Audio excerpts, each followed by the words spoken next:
kasih setiamu nyata bagiku. Hikmat kebajikan tersedia bagiku. Sebab Allah sanggup limpahkan segalanya, dan anugerahnya sangat besar bagiku. Aku diberkati, aku dilimpahi, karena Allah sanggup untuk menyediakan. Aku diberkati, aku dilimpahi atas sempurna.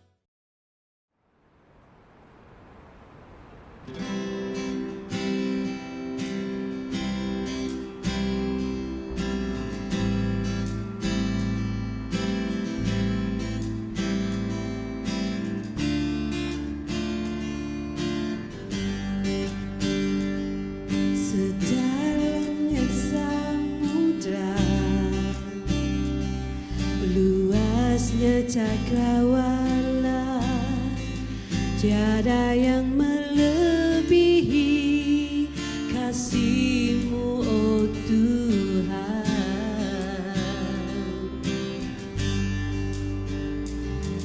Kau pandangku berharga, tebusku dari dosa. Darah-Mu yang mulia selamatkan hidupku.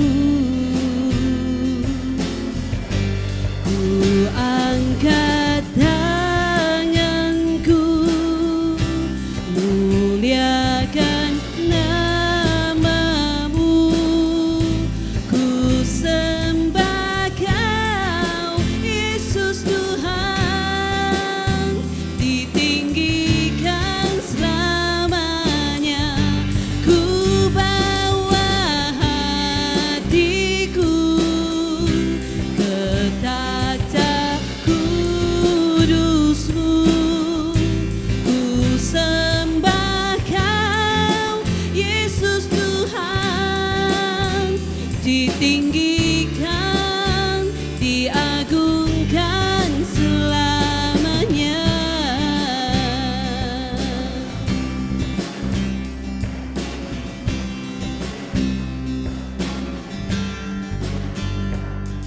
Sedalamnya samudra,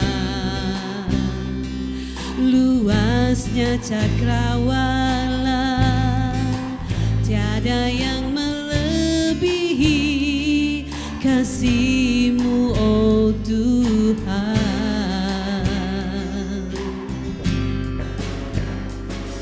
Kau pandangku berharga,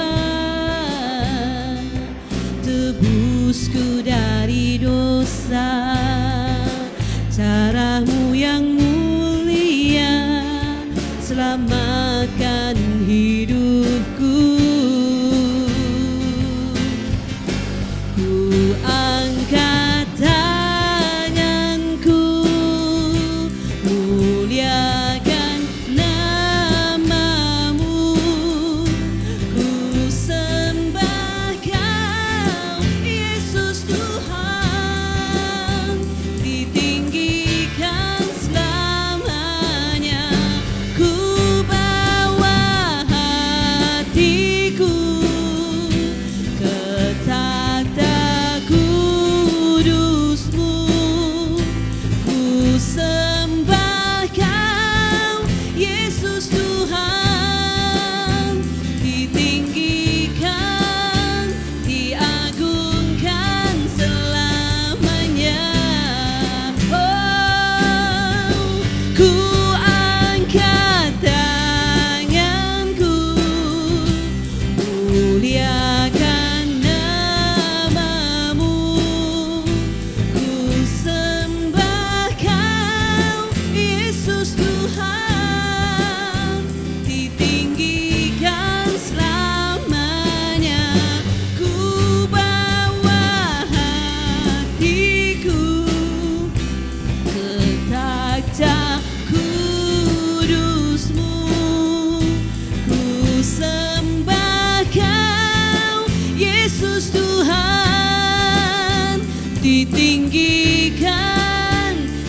diagungkan, ditinggikan, diagungkan selamanya.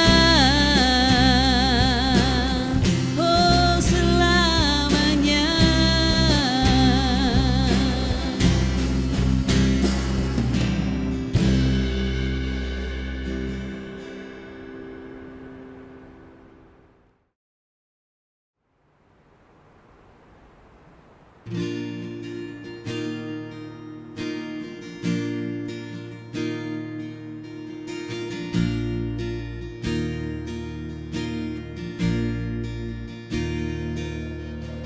Ku hidup oleh anugerah-Mu, yang terbaik ku terima dari-Mu.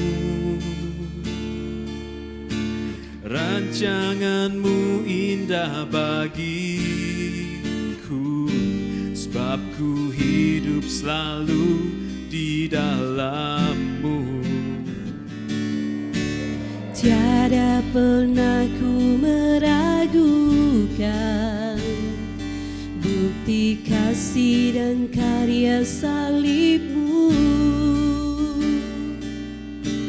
Kau telah mati gantikan hidupku, sebab itu ku selalu bersyukur. Kasih-Mu memulihkan hidupku, kuasa-Mu membangkitkan rohku. Darah-Mu telah tercurah bagiku, pengorbanan-Mu sempurna.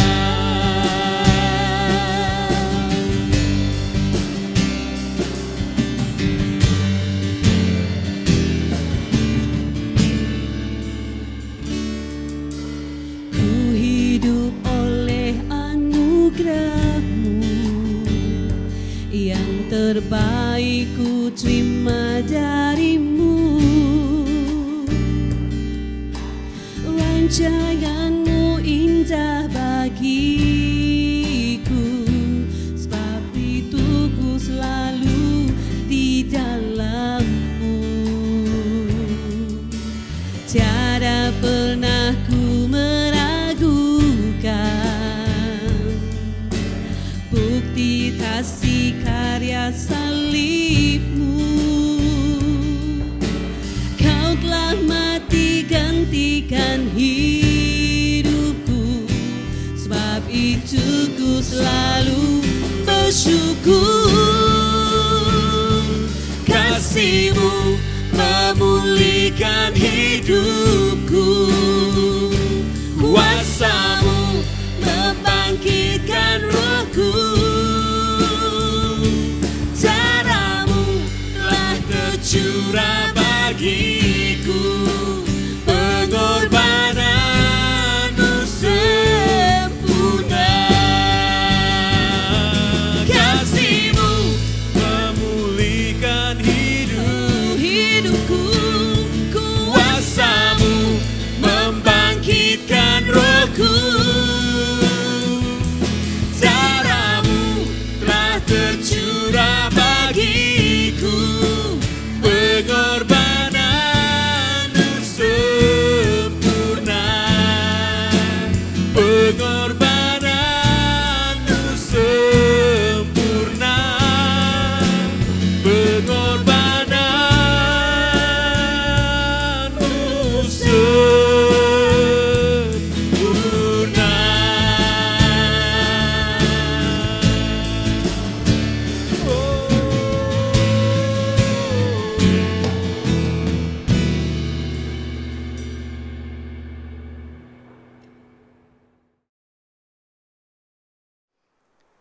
Baik, terima kasih saya ucapkan kepada tim yang telah memimpin kita, membawa kita untuk memuji dan menyembah Tuhan dengan beberapa nyanyian yang telah kita naikkan kepada Tuhan pada pagi hari ini.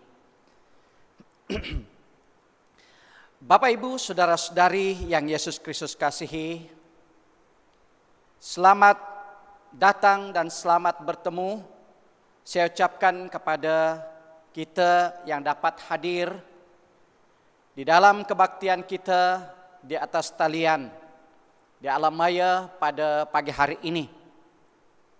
Dimanapun kita berada, saya percaya hadirnya Tuhan bersama dengan kita akan terus memberkati kita di dalam kita bersekutu bersama-sama, di dalam keluarga kita maupun secara pribadi. Karena Allah yang kita sembah itu adalah Allah yang maha hadir, Allah yang maha tahu, dan Allah yang maha kasih. Pada pagi hari ini, firman Tuhan yang ingin saya bawa untuk kita pada pagi hari ini telah saya ambil daripada Injil Yohanes pasal yang ketiga. Saya akan membawa kita melihat dari ayat yang ke-22 sampai ayat yang ke-30. Yohanes pasal 3 ayat yang ke-22 sampai ayat yang ke-33. Maaf, 30. Dan saya akan membacakan bahagian ini untuk kita dengan suara yang dapat didengar. Kita iringi pembacaan kita dengan apapun terjemahan Alkitab yang ada pada kita.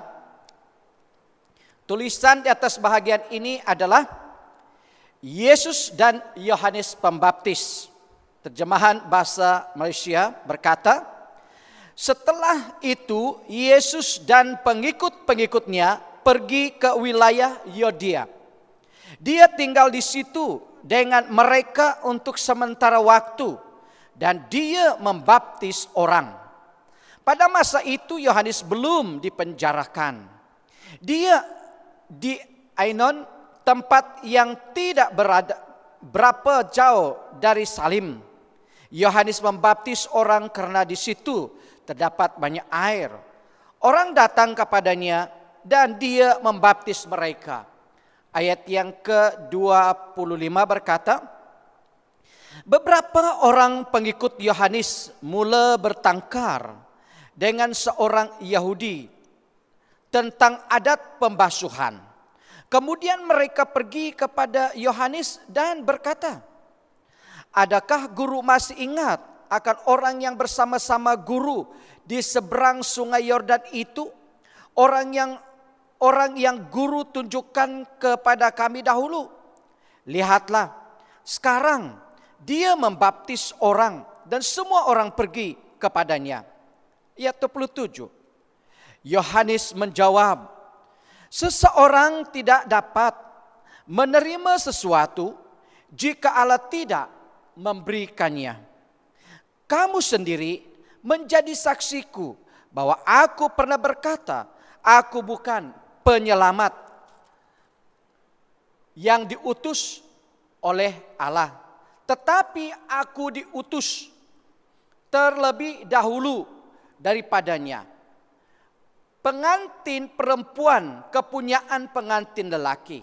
Sahabat pengantin lelaki hanya menunggu dan mendengar serta bersukacita apabila dia mendengar suatu pengantin lelaki, suara pengantin lelaki. Begitulah halnya dengan aku. Sekarang kegembiraanku sempurna. 30. Dia mesti menjadi semakin penting dan aku semakin kurang penting. Bapak, Ibu, saudara-saudari, inilah bagian firman Tuhan yang ingin saya kongsikan untuk kita pada pagi hari ini.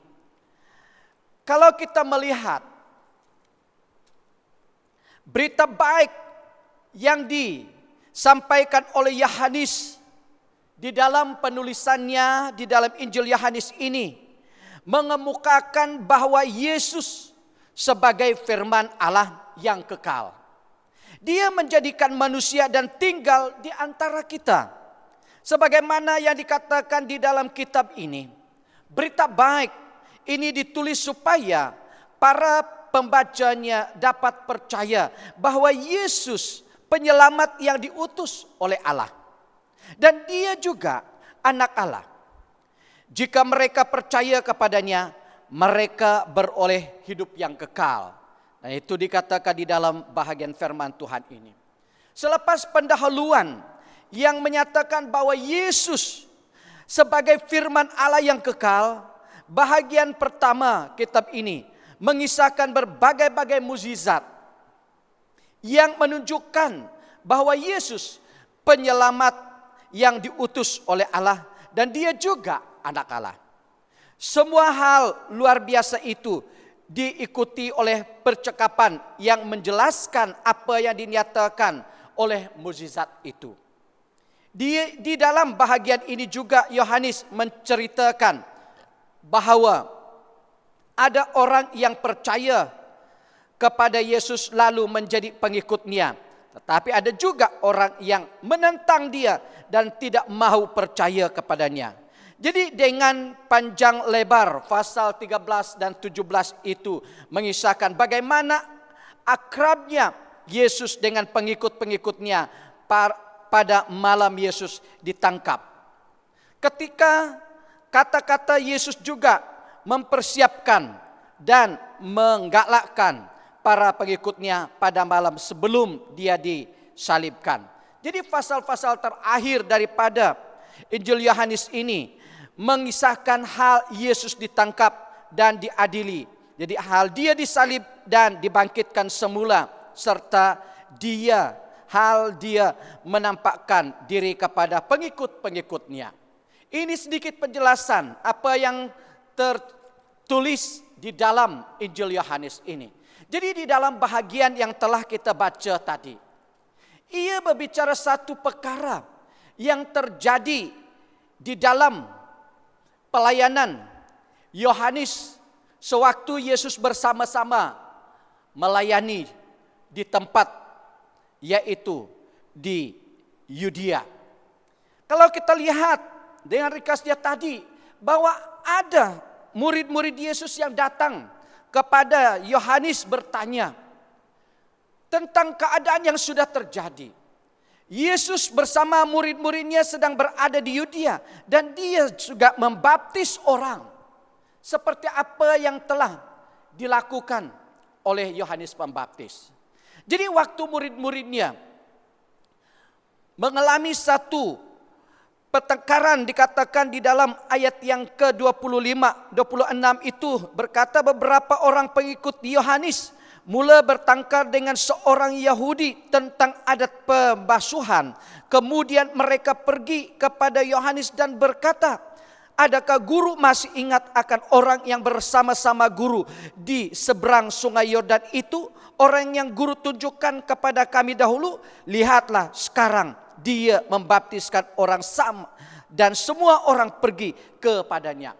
Di sini kita melihat satu tanggapan atau pandangan pengikut Yohanes tentang pelayanan Yesus dan Yohanes pada waktu itu seakan-akan ianya satu persaingan, ya, sehingga mereka melihat bahwa lebih banyak lagi orang datang kepada Yesus daripada Yohanes. Ya, kalau kita lihat di dalam bahagian atau pasal yang sebelumnya ini, kita melihat bahwa Yesus telah melakukan beberapa mukjizat yang menarik perhatian banyak orang dengan melakukan satu mukjizat di dalam majelis perkawinan di Kana, di mana menjadikan air yang biasa menjadi anggur dan sebagainya. Sehingga daripada peristiwa itu banyak orang yang melihat keajaiban yang terjadi dilakukan oleh Yesus, sehingga di dalam pelayanannya semakin hari semakin banyak orang yang mengikuti Yesus. Sehingga di dalam bahagian yang telah kita baca tadi, Yesus juga membaptiskan orang, dikatakan di dalam ayat 22 itu. Di dalam pengikut Yohanes melihat hal itu, mereka melihat bahwa itu seakan-akan satu hal yang tidak sehat. Sehingga kalau mengikut tanggapan orang sekarang ini, merebut anggota atau lebih kasar lagi mencuri domba. Mungkin itulah tanggapan mereka sehingga mereka bertanya kepada Yesus, dan memberitahu kepada Yesus, lihatlah sekarang dia membaptis orang dan semua orang pergi kepadanya. Bapak, Ibu, saudara-saudari, di dalam Yohanes menanggapi pertanyaan atau perkara itu atau pertanyaan yang diajukan oleh pengikut-pengikutnya, di dalam ayat yang ke-27 sampai ayat yang ke-30 itu, dia menyatakan beberapa penjelasan tentang dirinya sebagai seorang yang dipanggil oleh Tuhan secara khusus, dengan berkata dalam ayat 27 berkata, Yohanes menjawab, seseorang tidak dapat menerima sesuatu jika Allah tidak memberikannya.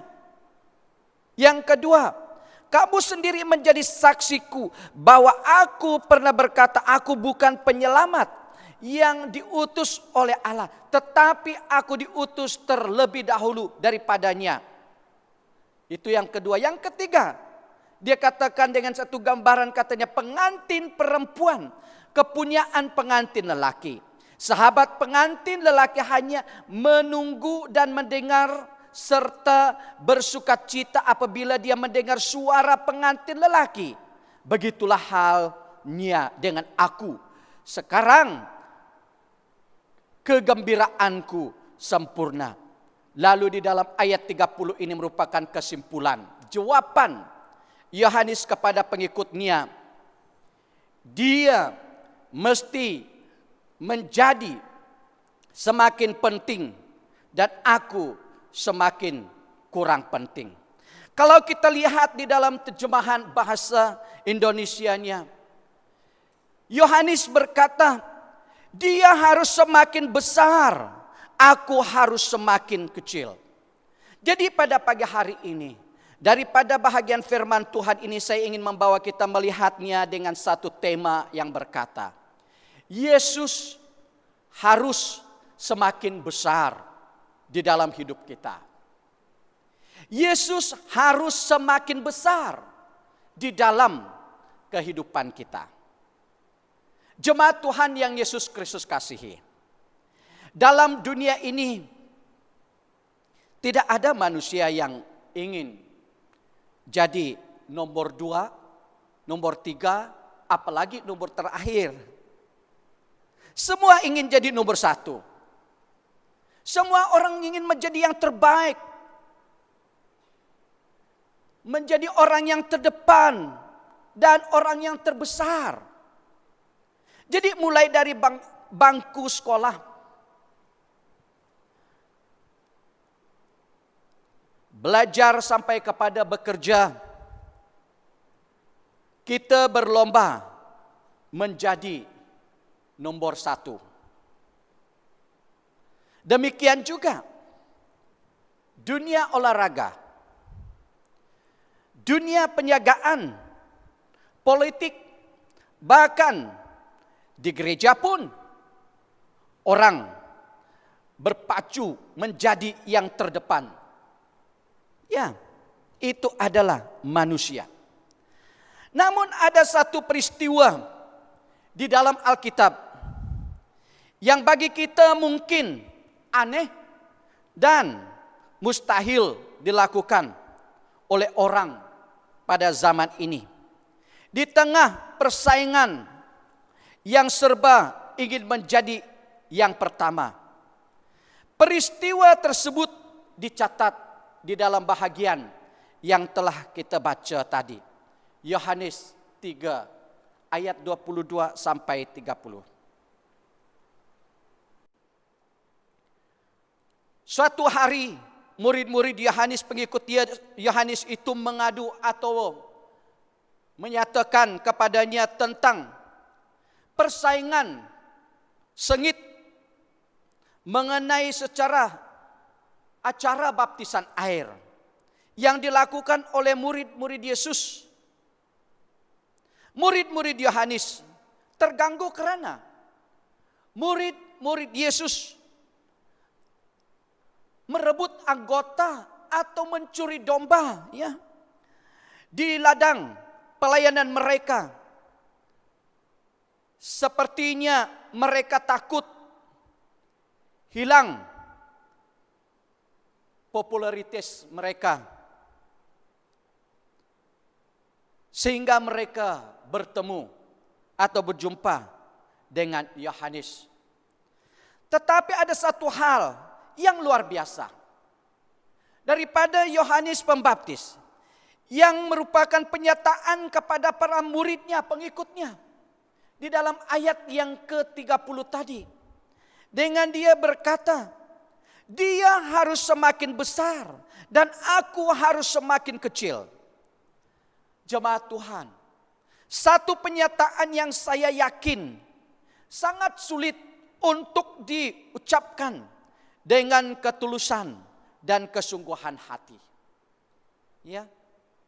Di dalam keadaan persaingan yang dilihat oleh pengikut Yesus, pengikut Yohanes, Yohanes memberikan satu ungkapan kata yang sangat jelas menyatakan kepribadian Yohanes Pembaptis sebenarnya, dengan berkata kepada murid-muridnya, dia harus semakin besar, aku harus semakin kecil. Bapak, Ibu, saudara-saudari, Yesus harus semakin besar di dalam kehidupan kita, bermakna Yesus harus menjadi keutamaan, menjadi kepentingan di dalam hidup kita sebagai orang Kristen. Di dalam keadaan yang kita hadapi pada sekarang ini, kadangkala kita diperhadapkan dengan satu keadaan yang memaksa kita mungkin menjadi seorang yang angkuh, sombong dan sebagainya. Tetapi sebagai orang Kristen yang mengetahui siapa Yesus itu, biarlah kita menjadikan Yesus itu semakin besar di dalam hidup kita. Daripada ungkapan Yohanes Pembaptis ini, dia harus semakin besar dengan satu kalimat yang begitu tegas. Dengan katakan harus, bermakna ianya bukan pilihan, tetapi satu perkara yang pasti ada dalam hidup kita sebagai orang Kristen. Apa yang membuat Yohanes Pembaptis dapat sampai pada kesimpulan semacam ini, sehingga dia tidak menimbulkan kata-kata yang membangkitkan kemarahan yang lebih besar lagi dalam kehidupan pengikutnya, tetapi mengatakan dia harus lebih semakin besar dan aku harus semakin kecil. Ini adalah oleh karena Yohanes mempunyai tujuan yang sangat jelas di dalam kehidupannya. Dengan kesadarannya tentang panggilan Tuhan secara khusus bagi dirinya, itulah yang membuatkan dia mampu memberi jawaban kepada pengikutnya. Dia harus semakin besar, aku harus semakin kecil. Yaitu bahwa dia diutus ke dunia ini untuk mempersiapkan jalan bagi Yesus. Ya. Ini adalah panggilan Yohanes. Dia sebagai seorang yang telah dipanggil oleh Allah untuk mempersiapkan jalan bagi Yesus, dan Yohanes sendiri tahu hal itu. Maka itulah dia tidak mengambil berat tentang keadaan yang dinyatakan oleh pengikutnya tadi. Itu tak jadi masalah bagi dia. Pelayanan itu adalah satu pelayanan yang daripada Tuhan. Sehingga dia katakan di dalam ayat yang telah kita baca tadi. Di dalam ayat yang ke-27. Yohanes menjawab, seseorang tidak dapat menerima sesuatu jika Allah tidak memberikannya.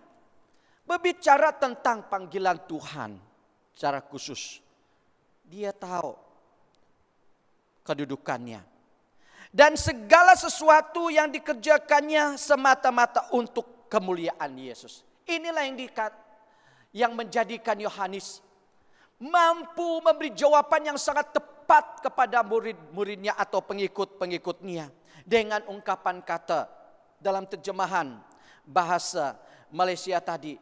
Dia mesti menjadi semakin penting dan aku semakin kurang penting. Dia harus semakin besar, aku harus semakin kecil. Bapak Ibu, ya kita mendengar nyanyian yang mengatakan Yesus terlebih besar, Yesus terlebih besar di dalamku. Ya, itu satu nyanyian. Ada juga nyanyian yang mengatakan dia makin bertambah dan ku makin berkurang. Penyataan orang yang mengetahui dirinya dengan jelas seperti yang diketahui oleh Yohanes. Dia memiliki satu tujuan yang jelas di dalam kehidupannya, yaitu mempersiapkan jalan untuk Tuhan Yesus, dan segala sesuatu yang dia lakukan itu hanya untuk kemuliaan bagi nama Yesus. Di Bapak Ibu saudara-saudari, kalau kita melihat jauh lebih belakang atau jauh lagi, harusnya kita juga melakukan apa yang dilakukan oleh Yohanes Pembaptis. Karena tujuannya kita dicipta adalah untuk menikmati dan memuliakan Allah selama-lamanya. Ini adalah tujuan hidup manusia sebenarnya.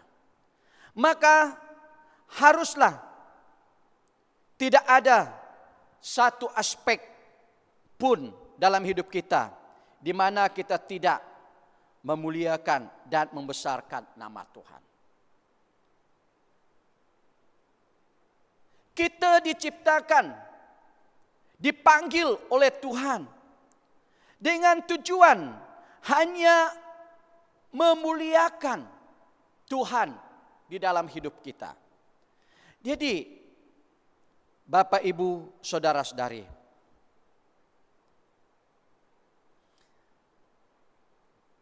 pertanyaan untuk kita sebagai umat Tuhan,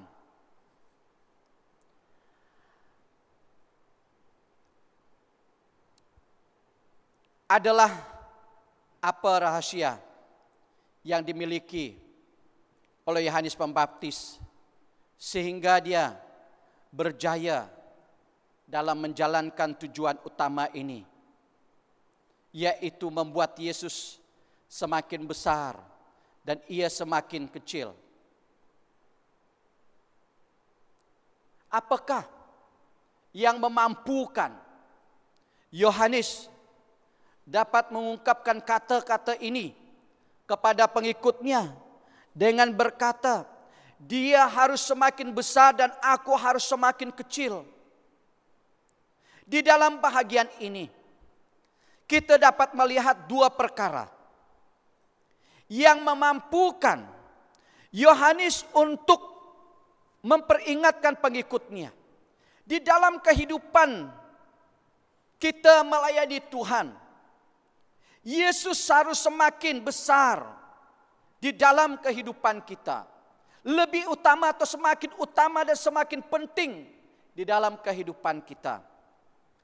Oleh karena Yohanes memiliki satu sikap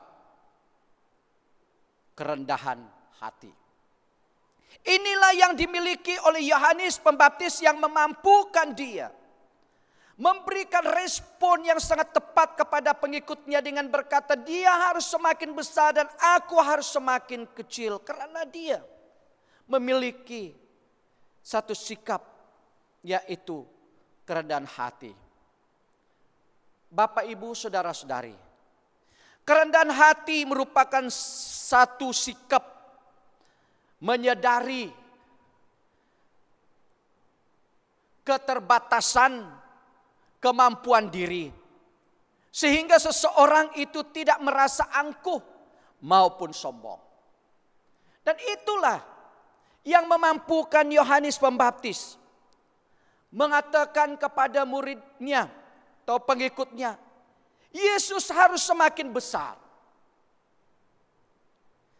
bila kita melihat latar belakang Yohanes Pembaptis sendiri, maka kita akan menemukan bahwa sebenarnya ada begitu banyak hal yang ia miliki yang dapat ia banggakan di dalam kehidupannya. Kalau kita melihat pribadi Yohanes Pembaptis ini, ada beberapa perkara yang ada di dalam hidupnya, di dalam pribadinya atau keluarga latar belakangnya, yang boleh menjadikan dia bangga tentang keberadaannya.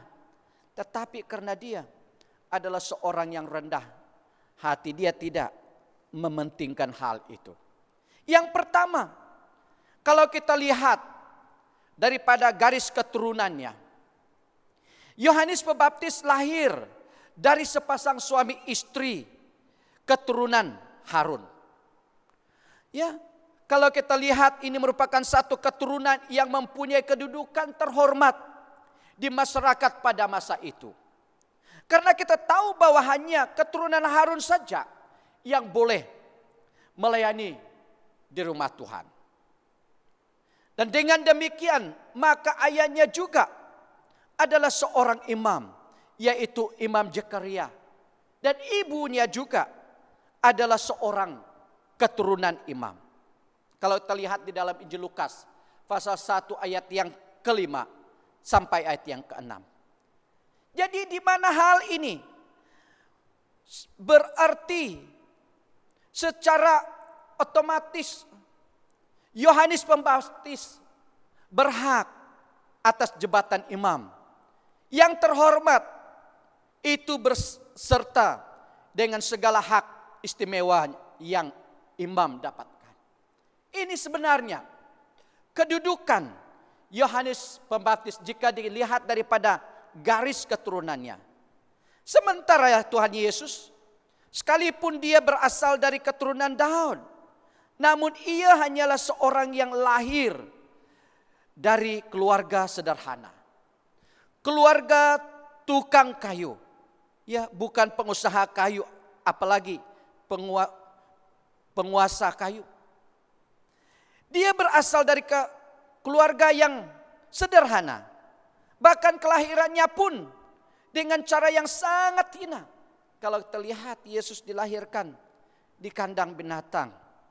Dibandingkan dengan kelahiran Yohanes Pembaptis mungkin di tempat yang lebih baik.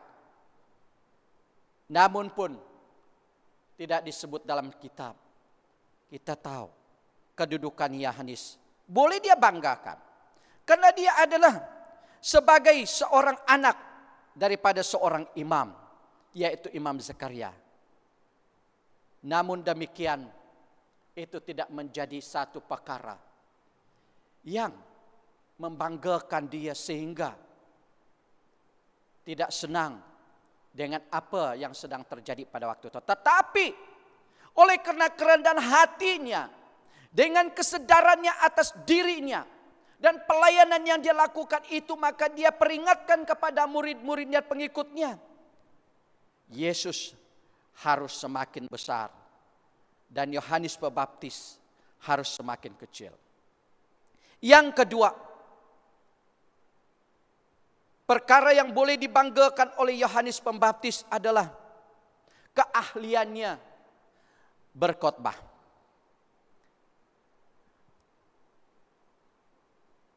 Pada waktu itu Yohanes Pembaptis tidak berkhotbah di sinagoga. Dia tidak berkhotbah di rumah atau di bait Allah, di sinagog. Yohanes Pembaptis juga tidak berkhotbah di tempat-tempat umum lain yang dapat membawa kesempatan bagi banyak orang untuk datang, berduyun-duyun datang mendengar dia. Tetapi kalau kita lihat di dalam Injil Matius pasal 3 ayat 1 sampai ayat yang ketiga, Yohanes Pembaptis berkhotbah di padang gurun. Tidak ada orang yang mau ke padang gurun, apalagi tinggal di situ. Tempat yang sunyi, tempat yang susah, tempat yang sukar, Itulah tempatnya Yohanes Pembaptis berkhotbah kalau terlihat di dalam Matius 3 ayat 1 sampai 3 ini. Ini menunjukkan betapa sepi dan sunyinya tempat itu. Gersang lagi, dan daerah itu berada di sekitar Sungai Yordan. Namun yang menakjubkan adalah di dalam kita melihat di dalam Markus pasal 1 ayat yang ke-15. Banyak orang yang mau datang dari Yudea dan Yerusalem untuk mendengar khotbahnya, yaitu Yohanes Pembaptis. Tidak seperti keadaan-keadaan yang sekarang ini. Kita mengadakan kebaktian besar-besaran di tempat yang senang dan baik dan selesa. Tetapi tempat di mana Yohanes berkhotbah itu adalah di padang gurun, tempat yang sukar dan tempat yang sunyi, tapi banyak orang yang datang mendengar dia juga. Bapak, Ibu, saudara-saudari, di dalam pelayanan Yohanes, orang-orang penting dari Yerusalem, orang-orang terhormat dan berpendidikan tinggi sepertinya imam-imam juga, orang-orang Lewi dan orang-orang Farisi dikirim khusus untuk menemui Yohanes Pembaptis untuk melihat sendiri Yohanes Pembaptis, mendengar apa yang Yohanes Pembaptis sampaikan dan meminta keterangan penting darinya. Kalau kita lihat dalam Yohanes 1 ayat 19 dan 24. Kalau kita lihat tema firman Tuhan atau khotbahnya itu adalah pertobatan dan pengampunan. Satu pemberitaan firman Tuhan yang membawa banyak orang mengakui dosa dan dibaptis. Nyatakan di dalam Markus 1 ayat yang ke-5. Bahkan Tuhan Yesus pun datang kepadanya untuk dibaptis. Saudara tahukah? Bahwa ia memiliki kemampuan yang luar biasa. Ya, saya percaya kita tahu. Semua hal-hal yang disebutkan di atas tadi semestinya dapat menjadi satu kebanggaan bagi Yohanes. Dia dari keturunan imam, keahliannya, kemampuannya berkhotbah boleh dia banggakan. Dan hal ini dapat membuatkan dia menjadi semakin besar dalam pelayanan. Kalau kita lihat secara pandangan manusiawi kita. Namun ternyata Yohanes Pembaptis tidak membanggakan dan menyombongkan dirinya dengan hal-hal itu. Karena ia memiliki kerendahan hati. Ia tahu dengan sangat jelas kedudukannya sebagai pelayan Tuhan. Ia tahu bahwa dirinya hanya alat untuk menjadikan Yesus semakin besar. Ia datang mempersiapkan jalan untuk Yesus. Itu dikatakannya. Dia tahu dengan jelas panggilan Tuhan bagi dia. Maka itu dia tidak menyombongkan dirinya. Sehingga dia berkata kepada murid-muridnya, dia harus semakin besar, aku harus semakin kecil. Tujuan pelayanannya adalah untuk membesarkan Yesus dan bukan untuk membesarkan dirinya. Yohanes Pembaptis sadar dengan kedudukannya di hadapan Tuhan. Ia sadar bahwa dirinya hanya alat untuk mempersiapkan jalan bagi Yesus dan untuk membawa orang sebanyak mungkin datang kepada Yesus. Itulah hakikat kerendahan hati, menempatkan dirinya pada kedudukan yang tepat, yang profesional dalam hal yang memberi jawaban kepada murid-muridnya. Hal yang kedua, yang memampukan. Yohanes memberikan jawaban kepada murid-muridnya dengan mengatakan, dia harus lebih besar. Aku harus makin kecil. Oleh karena yang kedua, Yohanes Pembaptis memiliki jiwa pengorbanan. Jiwa pengorbanan. Kalau kita berbicara tentang pengorbanan ini, hanya menyangkut satu pemberian khusus tentang hal yang suci. Di dalam perjanjian lama, kalau kita berbicara tentang korban, ianya satu pemberian persembahan yang dikhususkan, yang dipersembahkan oleh para imam di bait Allah. Sama ada ya daripada binatang, burung, menjadi satu pengorbanan, persembahan yang memiliki arti tertentu, korban pengampunan dosa dan sebagainya. Yohanes Pembaptis memiliki jiwa pengorbanan. Apa yang dikorbankan oleh Yohanes Pembaptis untuk membesarkan Yesus? Jawabannya adalah, dia mengorbankan segala-galanya. Menjadi semakin kecil untuk membuat orang lain semakin besar adalah merupakan satu pengorbanan yang sangat besar. Itu bukan mudah, itu bukan senang. Bagaimana mungkin dapat diterima kita yang bekerja keras dan pihak lain yang diuntungkan. Kita yang menabur dengan mencucurkan air mata, orang lain yang menuai.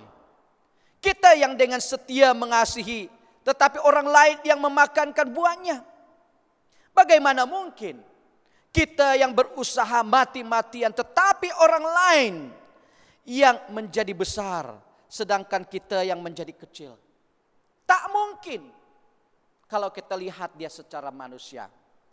Tetapi di dalam kesadaran kita sebagai manusia yang biasa, yang dinyatakan oleh Yohanes Pembaptis ini, maka ia tahu apa yang dia lakukan itu adalah satu penyerahan korbannya, pengorbanannya pada Yesus. Pelayanan Yohanes Pembaptis adalah segala-galanya yang ia miliki. Melayani Tuhan bukanlah pekerjaan sampingan atau part-time bagi Yohanes Pembaptis. Juga bukan untuk mengisi waktu luang atau waktu yang kosong. Namun seluruh karyanya ada dalam pelayanannya. Dia sudah menyerahkan dan mengabdikan seluruh hidupnya untuk melayani Tuhan. Maka itu Bapak Ibu Saudara-saudari, maka sangat wajar sebenarnya kalau Yohanes Pembaptis mengejar kebesaran lewat pelayanannya. Minimal ia ingin menjadi imam besar dan terkenal. Atau kalau dalam konteks sekarang, mungkin sekarang wajar jika dia ingin menjadi seorang pendeta dan sebagainya yang besar, pengkhotbah yang terkenal, atau hamba Tuhan yang memiliki banyak pengikutnya. Namun semua keinginan itu telah dimatikan oleh Yohanes Pembaptis di dalam dirinya. Dan sebaliknya justru ia rela menjadi semakin kecil asalkan Yesus menjadi semakin besar di dalam hidupnya. Dan inilah merupakan satu pengorbanan yang sangat besar di dalam kehidupan Yohanes. Dan maka itulah saya katakan di sini, Yohanes mampu memberi jawaban yang tepat kepada pengikutnya dengan mengatakan, Yesus harus lebih besar dan aku harus semakin kecil. Karena dia memiliki jiwa pengorbanan. Oleh karena jiwa pengorbanan ini, Yohanes Pembaptis tidak pernah sekalipun dalam pelayanannya mencari kemuliaan Tuhan untuk dirinya sendiri. Bahkan pada satu kesempatan ketika orang-orang bertanya tentang siapakah dia, dan mereka menamakan dia dengan Nabi Elia, bahkan Mesias. Tetapi Yohanes berkata, bukan, aku bukan Elia, aku bukan Mesias. Ini adalah jawabannya. Kalau terlihat di dalam Yohanes pasal 1 ayat 22 sampai 23. Dia tetap memberikan jawaban yang benar tentang dirinya. Maka kalau kita lihat pusat pemberitaannya atau pusat pemberitaan Yohanes Pembaptis ini bukanlah dirinya sendiri, tetapi Yesus Kristus. Ya. Itu adalah pusat pemberitaan yang disampaikan oleh Yohanes di dalam khotbahnya tentang pertobatan dan pengampunan. Karena dia dipanggil oleh Tuhan, ditetapkan oleh Allah untuk menjadi pribadi yang mempersiapkan jalan untuk Yesus. Maka ia senantiasa berbicara tentang pribadi Yesus. Bukan pribadinya, bukan tentang hal-halnya, tetapi tentang Yesus Kristus, Sang Juru Selamat pribadi kita itu. Oleh karena itu, ketika murid-muridnya datang kepadanya, memberitahu bahwa banyak orang yang mengikut Yesus, ia tidak merasa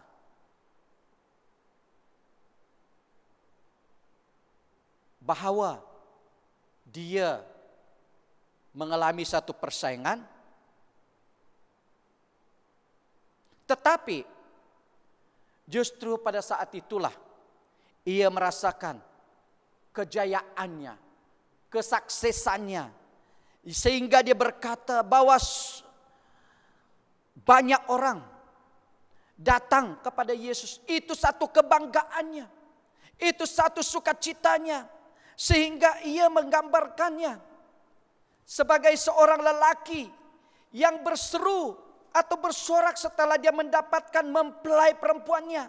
Sehingga di dalam ayat yang kita telah baca tadi, dalam ayat yang ke-29 itu, ia berkata, itulah sukacitaku, dan sekarang sukacitaku itu penuh. Haleluya. Ini adalah sukacita yang dimiliki oleh Yohanes Pembaptis karena dia melihat dengan jelas hasil daripada pelayanannya selama ini. Sesuatu hasil pelayanan yang sangat besar. Dia tidak kecewa, dia tidak putus asa dengan apa yang dikatakan oleh muridnya. Lihat, banyak orang yang mengikuti dia.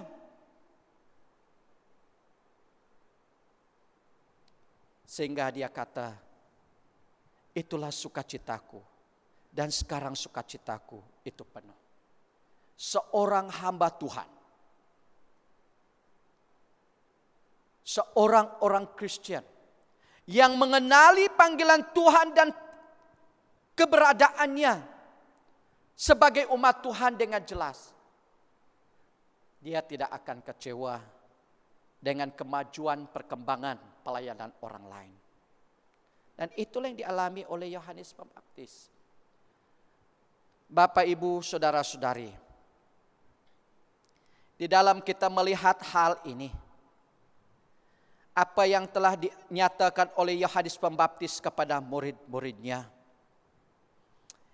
Yesus harus semakin besar dan aku harus semakin kurang. Menjadi satu peringatan bagi saya dan Anda sebagai orang-orang Kristen pada masa ini. Marilah kita menjadikan Yesus lebih utama di dalam kehidupan kita. Lebih penting di dalam kehidupan kita. Lebih besar di dalam kehidupan kita daripada hal-hal yang ada di dalam dunia ini.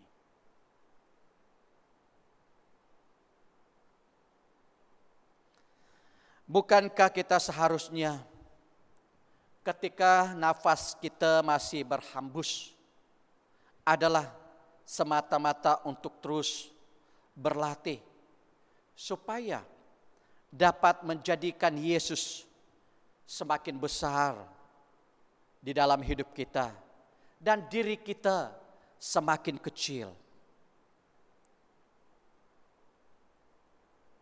Bukankah sudah seharusnya satu hari nanti nama Tuhan akan semakin terkenal dan nama kita akan semakin dilupakan orang-orang yang kita bimbing. Dan itulah kejayaan pelayanan kita. Itu adalah kejayaan hidup kita sebagai orang Kristen. Karena kita hidup hanya untuk memuliakan nama Tuhan. Bukan untuk kepentingan diri atau untuk kemegahan diri kita. Tetapi biarlah nama Tuhan terus dimuliakan.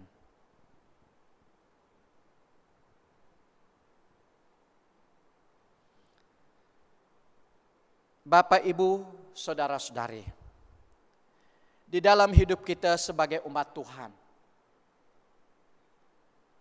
marilah kita menyadarkan kedudukan diri kita di hadapan Tuhan. Seperti apa yang telah dilakukan oleh Yohanes. Dia mengetahui siapa dia di hadapan Tuhan. Dan itulah yang menjadikan dia memuliakan Tuhan di dalam pelayanannya. Memperingatkan murid-muridnya atau pengikut-pengikutnya dengan berkata, Yesus harus makin besar dalam kehidupan kita. Saya adalah orang yang dipanggil untuk mempersiapkan diri untuk dia. Di dalam hidup kita, kita harus tahu kita adalah hamba Tuhan.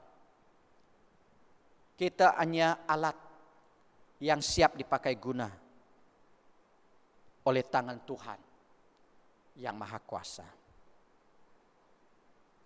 Oleh sebab itu, pernyataan bagi kita hari ini, ya, pertanyaan bagi kita pada hari ini adalah, apakah kita sedang terus berusaha untuk semakin membesarkan Yesus di dalam hidup kita serta menjadikan diri kita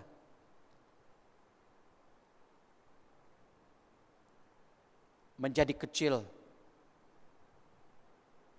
Kalau iya, kita pasti menikmati berkat sukacita seperti mana yang dikatakan oleh Yohanes tadi. Itulah sukacitaku, dan sekarang sukacitaku itu penuh. Di dalam kita menjadikan Yesus lebih utama, lebih penting atau besar dalam kehidupan kita, pasti apapun hal-hal yang kita lewati, hadapi, pasti kita senang. Ya, pasti kita bersukacita. Pasti kita tetap memuji dan memuliakan Tuhan. Karena kita tahu keberadaan kita di hadapan Tuhan. Maka itu Bapak, Ibu, Saudara-saudari, marilah kita menjadi umat Tuhan yang terus menjadikan seorang Kristen yang mampu menjadikan Yesus itu semakin besar di dalam kehidupan kita dan diri kita semakin kecil. Mari kita berdoa. Haleluya. Bapa Sorgawi, Bapa yang Maha Kasih, Bapa yang Maha Kuasa, pada pagi hari ini kami sangat bersyukur Oleh karena kami punya kesempatan yang sangat baik. Bersama-sama dengan umat-umat-Mu, memuji dan memuliakan nama-Mu serta mendengar firman-Mu. Terima kasih Bapa, di atas firman-Mu yang Engkau berikan kepada kami pada pagi hari ini, yang memperingatkan kami bagaimana seharusnya kami hidup sebagai umat-umat-Mu. Kami harus menjadikan Engkau Yesus semakin besar di dalam kehidupan kami, semakin utama dan semakin penting di dalam kehidupan kami. Di dalam keadaan-keadaan yang sukar sekalipun, di dalam keadaan-keadaan yang sulit sekalipun, kami harus menjadikan Engkau lebih utama. Tuhan Yesus, walaupun hamba-Mu berhenti berbicara, biarlah Roh Kudus Engkau yang memberikan kami pengertian yang jelas daripada firman-Mu pada pagi hari ini. Pada pagi hari ini ya Tuhan, hamba-Mu berdoa di dalam nama Yesus, menempatkan jemaat-Mu ke dalam tangan-Mu yang penuh dengan kasih dan kuasa. Dimanapun mereka berada, biarlah Engkau Tuhan terus memberkati mereka. Yang lemah Tuhan Engkau kuatkan mereka. Yang sakit di dalam nama Yesus mereka menerima kekuatan dan kesembuhan daripada Engkau.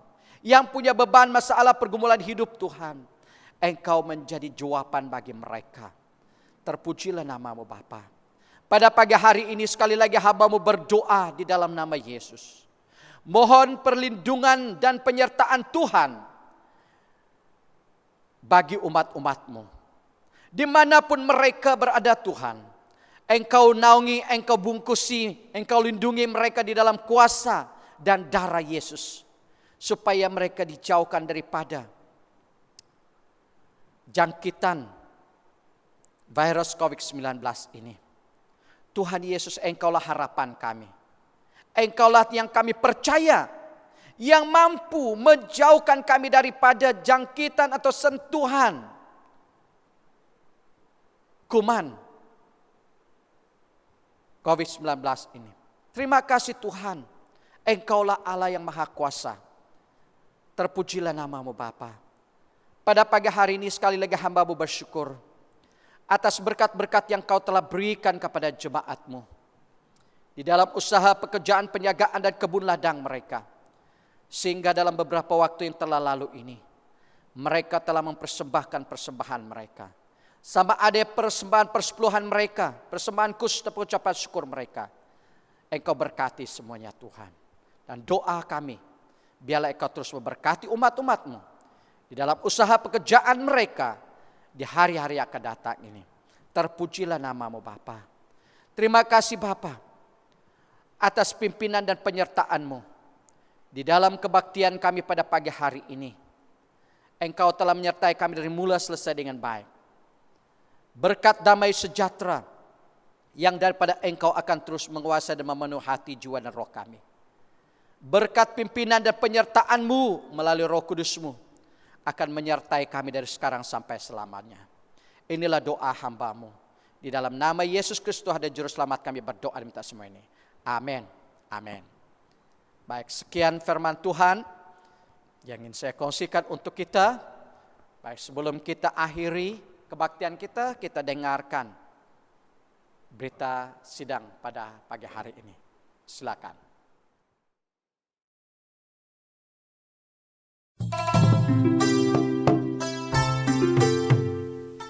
Kami ingin memaklumkan bahwa pejabat gereja dibuka dari setiap hari Selasa ke Jumaat dari jam 9 pagi hingga 4 petang.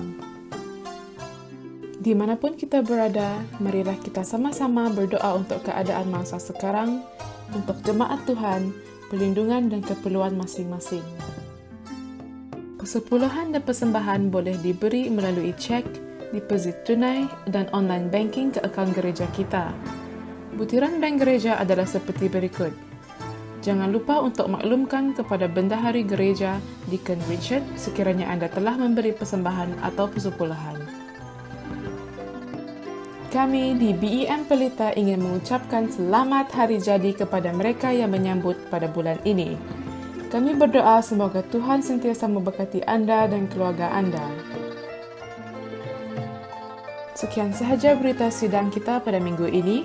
Jumpa lagi minggu depan.